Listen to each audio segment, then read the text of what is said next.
Лера встала с места в автобусе, уступая ее пожилой женщине. Правда, сейчас ей и самой было очень нехорошо. «Ох, может, скоро и мне место будут уступать?» Пронеслось в голове. Только не это. Только бы все хорошо было. Только бы пронесло. Лера уже клялась, что наденет пояс целомудрия, зашьет, завяжет, будет обходить людей мужского пола стороной, дабы не надуло. Только не это. В этом году праздновали Новый год веселой компанией. Готовились долго. Забронировали кафе с камином и просторным залом. Заказали программу. Закуски было немного. Студенты же. Откуда роскошь? Главное, там они будут вместе. Она и Дима. И уже все убедятся, что они настоящая пара. До празднования Нового года их с Димой будущее рисовалось в райских картинках из реклам. Именно так представлялась та самая семейная идиллия. Счастье в бело-розовых тонах. Но сейчас эти тона покрылись серой вязкой массой, обрушившейся на Леру новости. У Димы есть подружка, и она ждет ребенка. И ждет уже приличный срок. Прям вот-вот. Именно там, в кафе, ей по большому секрету эту новость поведала одногруппница. Именно там Лерка выясняла с Димой отношения. Он клялся, что это ошибка, бурчал, что просто случайность, и про сама виновата. Именно там Лерка с горя перепила, и домой к себе ее поволок сокурсник Коля, давно безнадежно в нее влюбленный. Колька смотрел на нее всегда. На лекциях, на собраниях, на улице, в поездках. Даже когда он бегал по футбольному полю в смешных трусах, он успевал смотреть на нее. Колька был хорошим футболистом, играл за университет, а они ходили болеть всей группой. Лерке хоть и льстило это, но было безразлично. Она сразу влюбилась в высокого и очень интересного старшекурсника Дмитрия. Он был мечтой, он был похож на принца. Лера очень любила свою бабулю.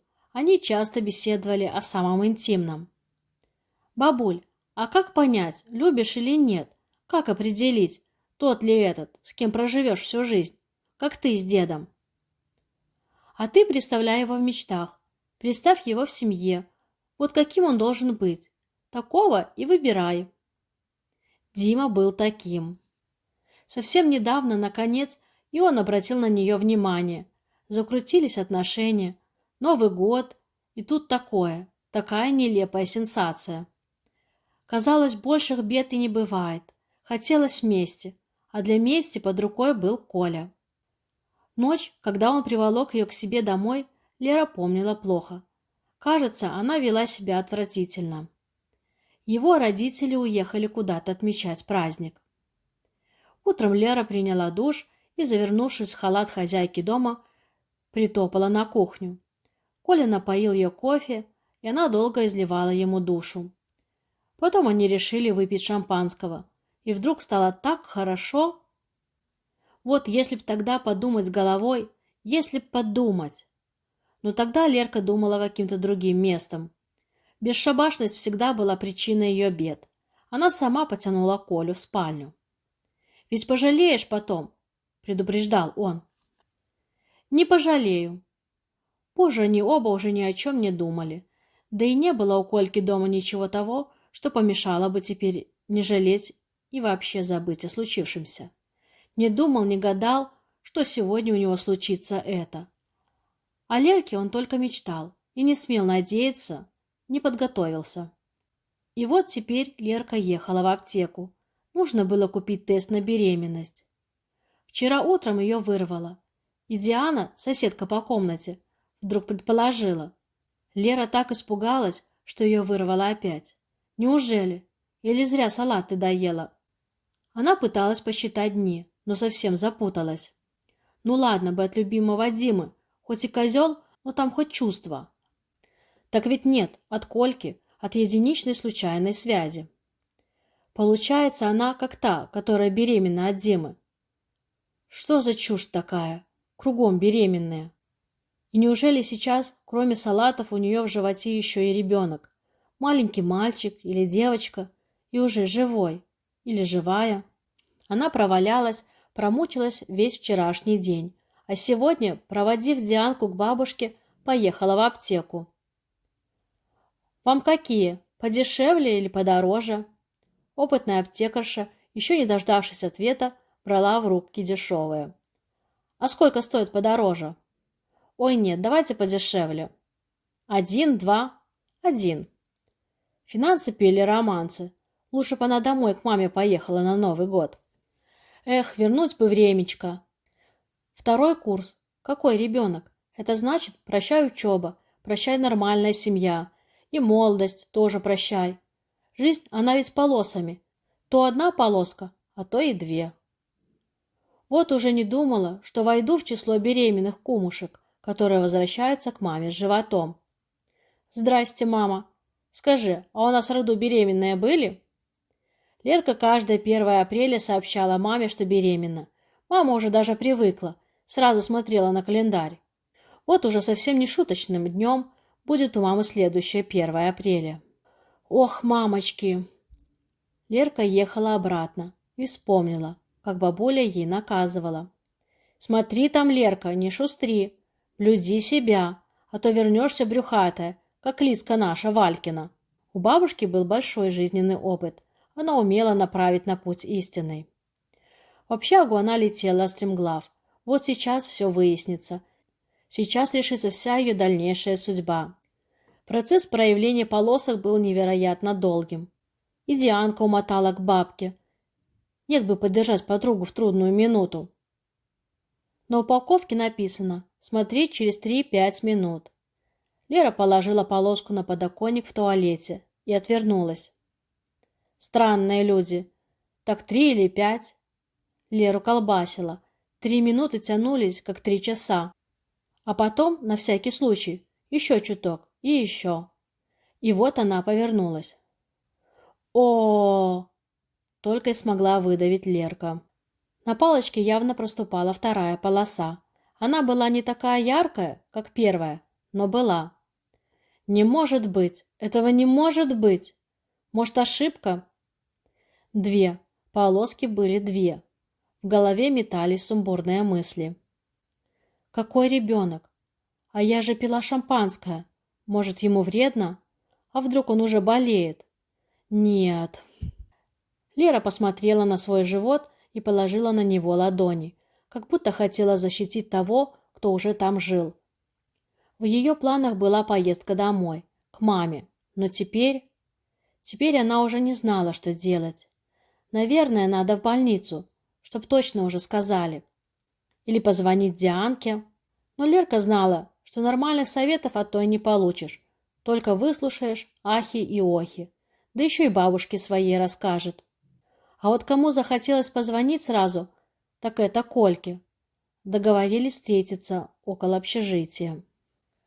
Морозный воздух опять взбодрил. «Ну ты как?» – нежно интересовался Коля.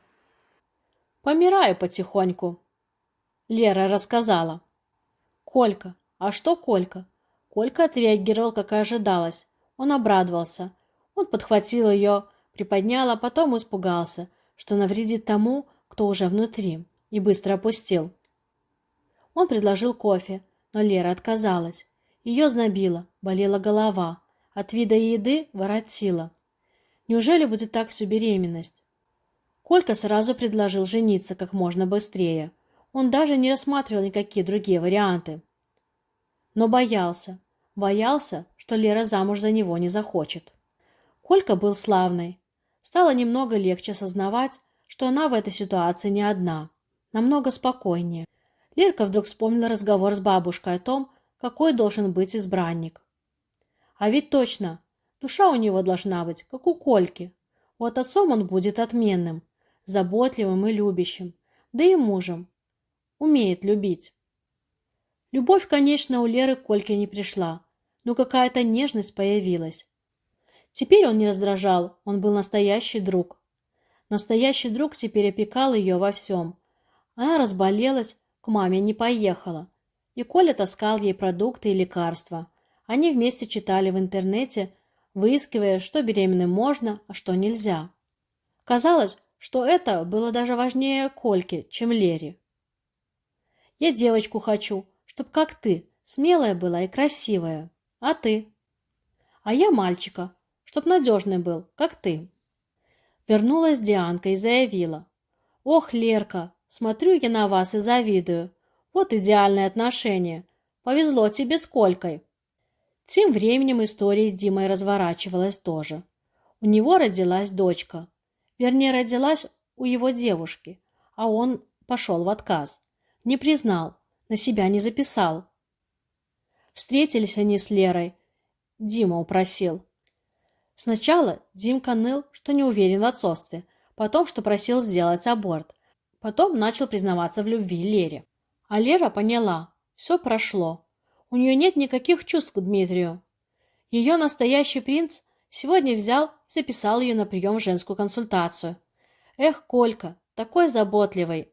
Но в консультацию она не пошла. Вернее, пошла туда позже. Она купила тест подороже, и он оказался отрицательным. Беременности нет, четко сказал он. Коля был в курсе всего происходящего. Скрывать от него ничего вообще не хотелось. Потом Лерка обследовалась. Никакой беременности не было. Возможно, легкий воспалительный процесс. Ну, и, вероятно, посленовогодние салаты. А еще бракованный дешевый тест. Пропади эта бедность. Хотя, может, и не стоит так уж ругать эти две полоски. Если б не они, надо было видеть Кольку. Они сидели в парке поодаль друг от друга. Он низко опустил голову. «Чё, Лер, теперь все? Да. Почему это?